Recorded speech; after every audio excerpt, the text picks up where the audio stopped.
Jesse Vega is an actor, dancer, and recording artist who's now adding director to his title as he's gearing up to the release of the upcoming music video for his latest single, Tell Me Lies, which is also being turned into a romantic drama short film.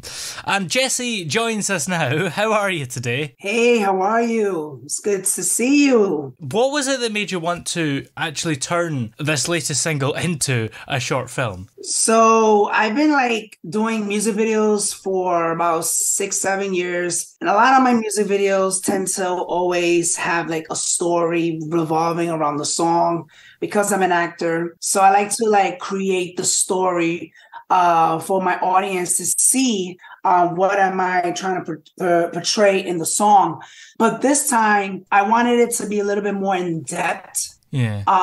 With this song because it is personal to me, and I feel like it's not only what I have went through, but it's also something that's going to be very universal to everybody who's been through a relationship that just didn't go very well to their favor. So I wanted it to take it and make it more into a short romantic drama film, but with pertaining to music. So I wanted to get my hands into the directing and create more content in that way. Do you think it's still a music video, or is it a short film in its own right? Because there are some famous music videos that could be regarded as short films, like Thriller, for example. So is yours like that, or is it like its own completely different film in its own right? I would say it's kind of like in that realm, like how Michael Jackson did his Thriller, and it started off like a film, and then music came revolving, because I'm pretty sure Thriller is probably 8-10 minutes long. Yeah. And I also wanted to do something with a relationship that just didn't go well. Kind of like I was inspired by Justin Timberlake's What Goes Around Comes Around.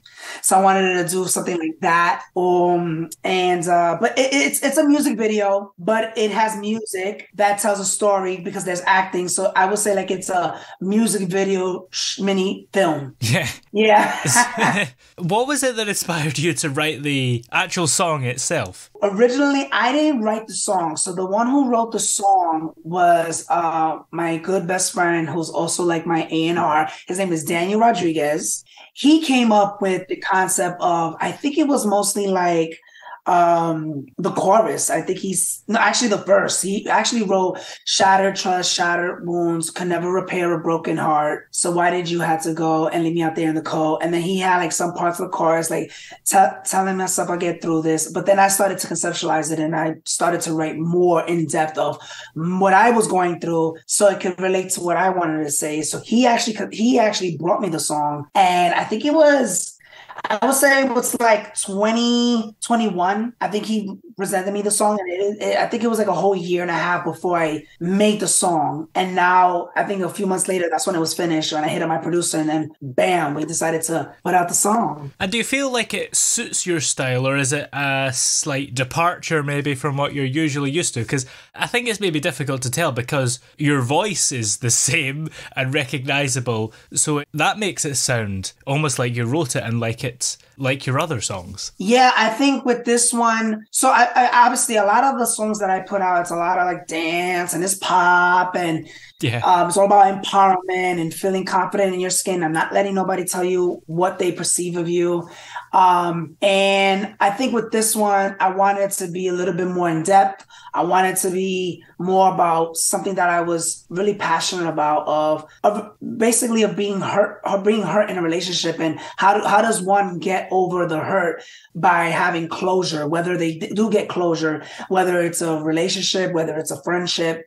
And I never done songs like that, where it was where I was very passionate and very fluid in my emotions, that I wanted to do something that was more emotionally driven.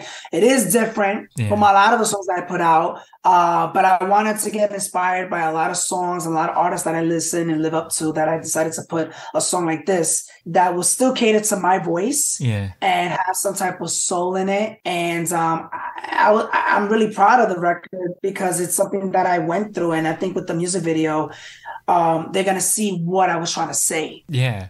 Do you think that because it's such a powerful song, it had to be this song, really, that you would turn into a short film? Yeah, I think because when you're doing emotionally driven songs, you do want to tell the story. I mean, sometimes some artists, what they tend to do, they like to have like a plain backdrop. You know, obviously with budget, they can't do so much. They like to just lip sync the song. Yeah. But I try to make a story. I like to paint the picture and have all these different colors of what I want to say in the world of Jesse Vega, of what I went through and what I'm passionate about, what are the fears, what are the hurts, what is the real inner emotions that I went through as living life. And because of having this song, it's going to be very different for a lot of people to see this side of me, because they never get to see the emotional side. They always see me very dramatic and high energy and not caring about what people think. But this is the first time people are going to really see what I wanted to say in what I went through in the last 2.5 years. And it's not just this short film that you're working on.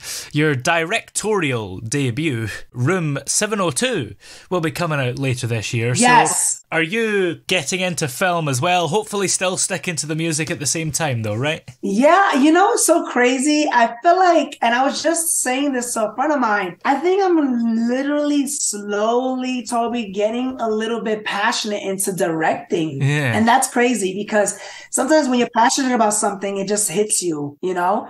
And I already knew what I wanted to do. I've always started as acting and dancing and music.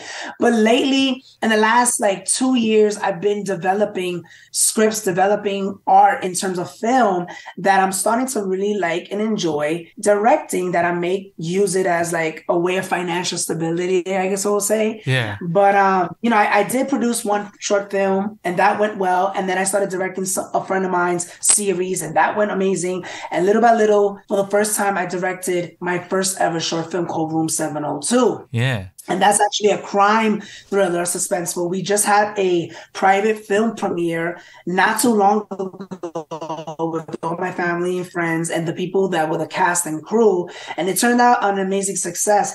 And we decided to do that first, have the first screening, and then little by little, we just send it out to distribution. So it's only a matter of time till somebody contacts the production company, be like, okay, this streaming channel wants to pick up the film and post it all over worldwide. Yeah.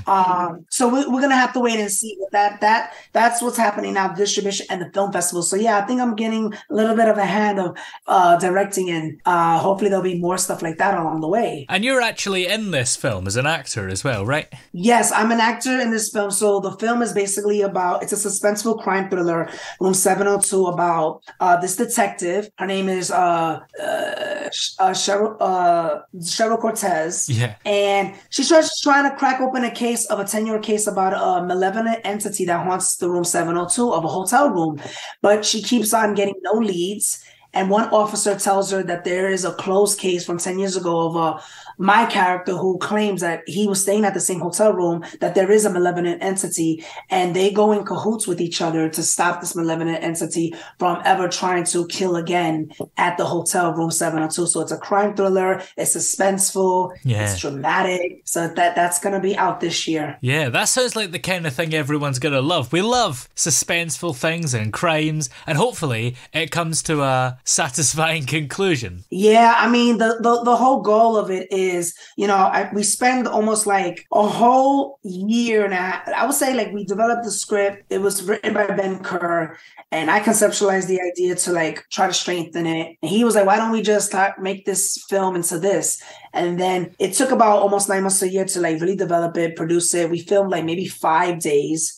In 2021, we filmed at the end of 2021, started editing with my editor, Jerry, a whole year of editing. So I can imagine doing a music video is a whole different entity when you're dealing with film. Film, it takes a lot of work, but I wouldn't say I would ever say it was the worst experience. I think it was so fulfilling and rewarding that I would love to do it again. And finally, the people are going to finally see once it gets picked up from streaming channels. So I'm really excited to let them see what I have to offer. I mean, it's a different stepping stone because I've done music videos and I've directed that, and now we're doing film. So that's going to be a whole different world in itself that they're going to be like, wow, this is really tastefully done. Yeah. So what's on the way? Is it a feature film or something in between?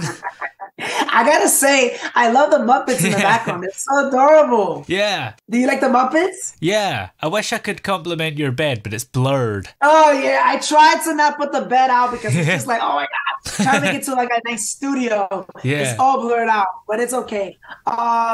I say what's next. So, I mean, obviously we got this music video that's coming out, Tell Me Lies. And Tell Me Lies is the second single off of my upcoming third album. And I'm still working on that album. I've been working on this album for almost 3 years now. I want to take my time with it. I really want to really have something to say on this next one because I feel like the last one was like me searching of songs to just like cater to.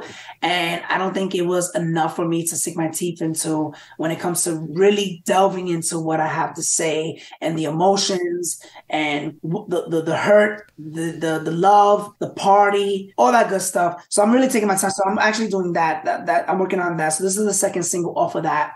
We're gonna promote that and waiting until like the streaming channels pick up Room 702 to see when that comes out. So there's going to be a lot of promoting the music video film and also the short film. And still working on music and writing and recording. And so I can really have a body of work to present it and come back to your show and promote the album. You're going to be quite busy this year, but that's a good thing, I suppose. It's better than being busy. It is a good thing. Yeah, I mean, the thing is like with music, it does take a lot of time because it's like you don't want to rush it. You want to make sure that the vocals are good. You want to make sure that the story is true to what you want to say. So I felt like I didn't get to do that in the last one. In the last one, I was just like, in my last album, Who I Am, I was literally searching for who was I. Like, okay, I was doing like these urban music and then I was doing the Latin music and I was doing this. But it felt like it wasn't enough. And I said, you know what? Once COVID hit, that's when all the emotions started to really pour out. I mean, relationships were tested. Yeah. New people came in my life. And I think that's what I needed. I needed to live my life a little bit more. And I think we're now developing what the next project is going to be. So I don't have a date for it, but I'm gonna say like hopefully by the fall, the end of the year. Well, this latest single is called Tell Me Lies, and the short film for it will be out next Friday, and the song is already out to listen to. So where will we be able to find the film when it's out, and where can we find the song just now? So the song is already available on all social outlets. Hopefully it will be on the radio station for Toby because I know you're doing your radio show and your radio awards ceremony. Is that true? Yes. Hopefully your song will be nominated. We'll have to wait and see. The suspense. I know. That'd be great. I would love to be part of that. It's in the UK. So I want to get my hands on the UK and do that and really get my hands on nominations and things like that. It's a really good song. The song is already out on iTunes and Apple Music. It's been out for already since January. So you can go on to Jesse Vega, JESSEVEGA, Apple Music and Spotify. The music video is set to come out on the 7th. I was told the 7th. I just sent it out. It's already done editing. I'm sending it out to color correcting and special effects, so that's the next stepping stone. But probably the 7th, which I think the 7th is Friday. Is that right? Yeah, that's right. April Next 7th. Friday. So that makes perfect sense. Next Friday. Good Friday. And it will be a Good Friday. Right. Yes. Good Friday. I mean, hopefully we'll see. So, that's the idea. And hopefully, I would love for it to be on the radio stations in the UK so they can listen to it. And, you've been a great friend of mine and I've been interviewed by you for so long that I'm actually excited that I can't wait for once I have the whole album done. I would love for you to have a whole review on it and get interviewed on that. So that'd be ideal. That sounds exciting. Well, many thanks for talking to us today and hopefully we'll see you again soon. Yes, thank you so much, Toby, and thank you for Shout Radio and everybody part of that in the UK. You can get Tell Me Lies. It's available on Apple Music, iTunes, Spotify, YouTube. The visual will be out next week, God willing, the 7th, and I'll keep everyone posted on Room 702 once it's out for distribution, and we'll let you know. Thank you so much.